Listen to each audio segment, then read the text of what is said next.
ಮಾಧ್ಯಮದ ಎಲ್ಲ ಸ್ನೇಹಿತರಿಗೂ ಇವತ್ತಿನ ಈ ಸುದ್ದಿಗೋಷ್ಠಿಯ ಮುಖ್ಯ ಉದ್ದೇಶ ಏನಪ್ಪ ಅಂತಂದರೆ, ನಮ್ಮ ಜಿಲ್ಲೆಯ ವೇಮಗಲ್ ಕುರುಗಲ್ ಪಟ್ಟಣ ಪಂಚಾಯಿತಿಗೆ ಸಂಬಂಧಪಟ್ಟ ಹಾಗೆ ಈಗಾಗಲೇ ಕಳೆದ ಸಾರಿ ಕೂಡ ನಾವು ನಿಮಗೆ ತಿಳಿಸಿದ್ದು, ಅಲ್ಲಿ ಮೊದಲ ಬಾರಿಗೆ ಪಟ್ಟಣ ಪಂಚಾಯಿತಿಗೆ ಚುನಾವಣಾ ಪ್ರಕ್ರಿಯೆ ಪ್ರಾರಂಭ ಆಗಿ ಮತದಾರರ ಪಟ್ಟಿಯ ಸಿದ್ಧತೆಯಲ್ಲಿ ಈಗಾಗಲೇ ನಾವು ತೊಡಗಿದ್ದು ಅನ್ನೋ ವಿಚಾರ ಕೂಡ ತಮಗೆ ಹೇಳಿ, ಕರಡು ಮತದಾರರ ಪಟ್ಟಿಯನ್ನು ಕೂಡ ನಾವು ಪ್ರಕಟ ಮಾಡಿದ್ದು. ಅದರ ಮುಂದುವರೆದ ಭಾಗವಾಗಿ ವೇಮಗಲ್ ಕುರುಗಲ್ ಪಟ್ಟಣ ಪಂಚಾಯಿತಿಯ ಅಧಿಕೃತ ಚುನಾವಣಾ ಪ್ರಕ್ರಿಯೆ ಇವತ್ತಿಂದ ಪ್ರಾರಂಭ ಆಗ್ತಾ ಇದೆ. ಇವತ್ತು ಎರಡು ಪ್ರಮುಖವಾದ ಕೆಲಸ ಏನಪ್ಪ ಅಂದರೆ, ಒಂದು ಅಂತಿಮ ಮತದಾರರ ಪಟ್ಟಿಯನ್ನು ಪ್ರಚಾರ ಪಡಿಸ್ತಕ್ಕಂಥದ್ದು, ಜೊತೆಯಲ್ಲೇ ಅಧಿಸೂಚನೆಯನ್ನು ಇವತ್ತು ನಾವು ಹೊರಡಿಸಿದ್ದೇವೆ. ಚುನಾವಣೆ ಅಧಿಸೂಚನೆಯನ್ನು ಇವತ್ತು ಈಗಾಗಲೇ ಸೂಚನೆಯನ್ನು ಹೊರಡಿಸಿದ್ದಾರೆ. ಆ ಪ್ರಕಾರ ನಾಮಪತ್ರಗಳನ್ನು ಸ್ವೀಕರಿಸ್ತಕ್ಕಂಥ ಕೆಲಸ ಇಂದಿನಿಂದನೇ ಪ್ರಾರಂಭ ಆಗುತ್ತೆ. ಇವತ್ತಿಂದ ಪ್ರಾರಂಭ ಆಗ್ತಕ್ಕಂಥ ಈ ಒಂದು ನಾಮಪತ್ರಗಳ ಸ್ವೀಕಾರದ ಕೆಲಸ 5ನೇ ತಾರೀಕು ಮುಂದಿನ ತಿಂಗಳು, ಅಂದರೆ ಆಗಸ್ಟ್ 5ರವರೆಗೂ ನಾಮಪತ್ರಗಳನ್ನು ಸ್ವೀಕರಿಸ್ತಕ್ಕಂಥ ಒಂದು ಪ್ರಕ್ರಿಯೆ ಮುಂದುವರಿಯುತ್ತೆ. ಅಂದರೆ ಅವತ್ತು ಕೊನೆಯ ದಿನ. ನಂತರ 6ನೇ ತಾರೀಕು ಪರಿಶೀಲನೆ ಆಗುತ್ತೆ, ನಾಮಪತ್ರಗಳ ಪರಿಶೀಲನೆ. ಉಮೇದುವಾರಿಕೆಯನ್ನು ಹಿಂತೆಗೆದುಕೊಳ್ಳೋದಕ್ಕೆ 2 ದಿನ ಸಮಯ ಇರ್ತದೆ, 8ನೇ ತಾರೀಕು, ಆಗಸ್ಟ್ 8ನೇ ತಾರೀಕು. ನಂತರ 17/8 ಭಾನುವಾರ ಸಾರ್ವತ್ರಿಕವಾದಂಥ ಚುನಾವಣೆ ಪ್ರಾರಂಭ ಆಗುತ್ತೆ. ಚುನಾವಣೆ ತಮಗೆಲ್ಲ ಗೊತ್ತಿರುವ ಹಾಗೆ ಕರ್ನಾಟಕ ರಾಜ್ಯ ಚುನಾವಣಾ ಆಯೋಗ ಈಗಾಗಲೇ ಪ್ರಸ್ತುತಪಡಿಸಿರುವಂತೆ ಬೆಳಿಗ್ಗೆ 7 ಗಂಟೆಯಿಂದ ಸಂಜೆ 5 ಗಂಟೆವರೆಗೂ, ಈಗ ಇರ್ತಕ್ಕಂಥ ಮಾಹಿತಿ ಪ್ರಕಾರ ಬೆಳಿಗ್ಗೆ 7 ಗಂಟೆಯಿಂದ 5 ಗಂಟೆವರೆಗೂ ಚುನಾವಣೆ ಅಂದು ಭಾನುವಾರ 17ನೇ ತಾರೀಕು 8ನೇ ತಿಂಗಳು ನಡೆಯುತ್ತೆ. ಅದಾದ ನಂತರ ಮತಗಳ ಎಣಿಕೆಯನ್ನು 20ನೇ ತಾರೀಕು ಅಂದರೆ ಬುಧವಾರ ಬೆಳಿಗ್ಗೆ 8 ಗಂಟೆಯಿಂದ ಪ್ರಾರಂಭ ಮಾಡ್ತೀವಿ.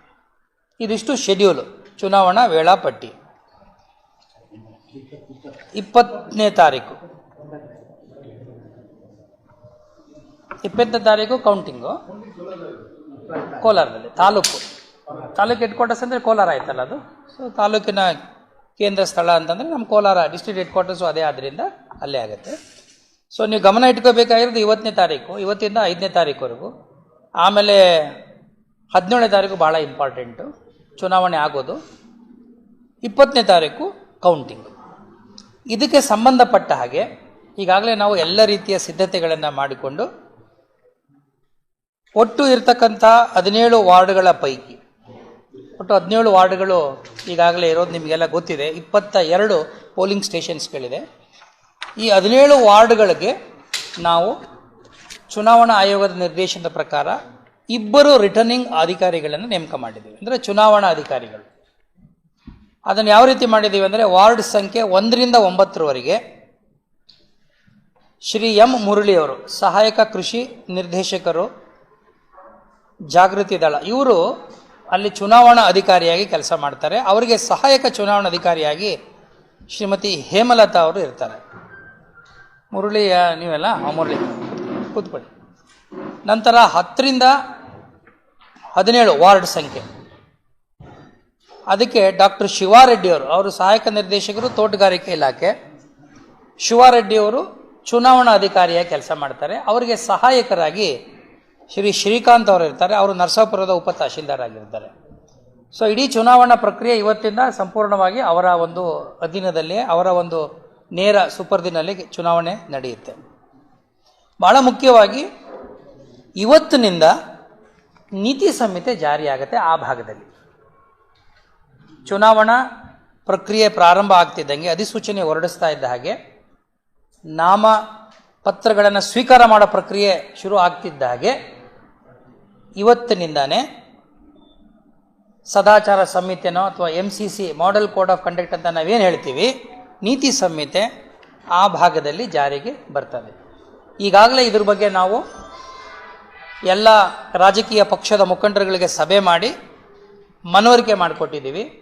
ಯಾವ ರೀತಿ ಅವರು ಚುನಾವಣಾ ಆಯೋಗದ ನೀತಿ ಸಂಹಿತೆಯನ್ನು ಪಾಲಿಸಬೇಕನ್ನೋ ವಿಚಾರದಲ್ಲೂ ಕೂಡ ನಾವು ಅವರಿಗೆ ಮನವರಿಕೆ ಮಾಡಿಕೊಟ್ಟಿದ್ದೇವೆ. ಈಗೇನು ಅಂತಿಮ ಮತದಾರರ ಪಟ್ಟಿ ಆಗಿದೆ ಆ ಪ್ರಕಾರ ಇವತ್ತಿನವರೆಗೆ 13,494 ಒಟ್ಟು ಮತದಾರರಿದ್ದಾರೆ. 13,494 ಒಟ್ಟು ಮತದಾರರು. ಇವರ ಪೈಕಿ 6,555 ಪುರುಷರು, 6,939 ಮಹಿಳೆಯರು ಮತದಾರರು ಈ ಕ್ಷೇತ್ರದಲ್ಲಿ ನಮಗೆ ಕಂಡು ಬರ್ತಾರೆ. ಆಮೇಲೆ ಈ ಚುನಾವಣೆಗೆ ಇನ್ನೊಂದು ಮುಖ್ಯವಾದಂಥ ವಿಚಾರ ಏನಪ್ಪ ಅಂತಂದರೆ, ಸ್ಪರ್ಧಿಸ್ತಕ್ಕಂಥ ಅಭ್ಯರ್ಥಿಗಳು ಅವರ ವೆಚ್ಚವನ್ನು ಕೂಡ ಸೀಮಿತವಾದ ವೆಚ್ಚವನ್ನೇ ಮಾಡಬೇಕು. ಅದರ ಬಗ್ಗೆ ನಿಗಾ ವಹಿಸಲಿಕ್ಕೆ ನಾವು ನೋಡಲ್ ಅಧಿಕಾರಿಗಳನ್ನು ಕೂಡ ನೇಮಕ ಮಾಡಿದ್ದೇವೆ.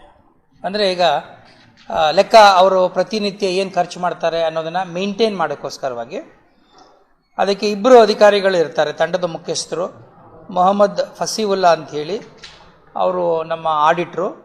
ಇನ್ನೊಬ್ಬರು ಶ್ರೀನಿವಾಸಪ್ಪ ಅಂಥೇಳಿ.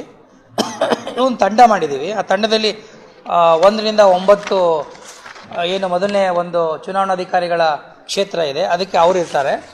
ಇನ್ನೊಂದು ತಂಡದಲ್ಲಿ ಶ್ರೀಧರ್ ಮತ್ತು ಸತೀಶ್, ಆ ಒಂದು ಲೆಕ್ಕ ನೋಡ್ಕೊಳ್ತಕ್ಕಂಥ ಒಂದು ತಂಡ ಕೂಡ ಕೆಲಸ ಮಾಡ್ತಾ 2ನೇ ಟೀಮ್ನಲ್ಲಿ. ಇದಲ್ಲದೆ ನಾವು ಚುನಾವಣೆಯಲ್ಲಿ ಯಾವುದೇ ರೀತಿಯಾದಂಥ ಅಕ್ರಮಗಳಾಗದೇ ಇರುವ ಹಾಗೆ ಚುನಾವಣೆ ಸುಸೂತ್ರವಾಗಿ ನಡೀಬೇಕು, ಸುಗಮವಾಗಿ ನಡೀಬೇಕು, ಪಾರದರ್ಶಕವಾಗಿ ನಡೀಬೇಕು. ಆಮೇಲೆ ಎಲ್ಲೂ ಕೂಡ ಯಾವುದೇ ರೀತಿಯಾದಂಥ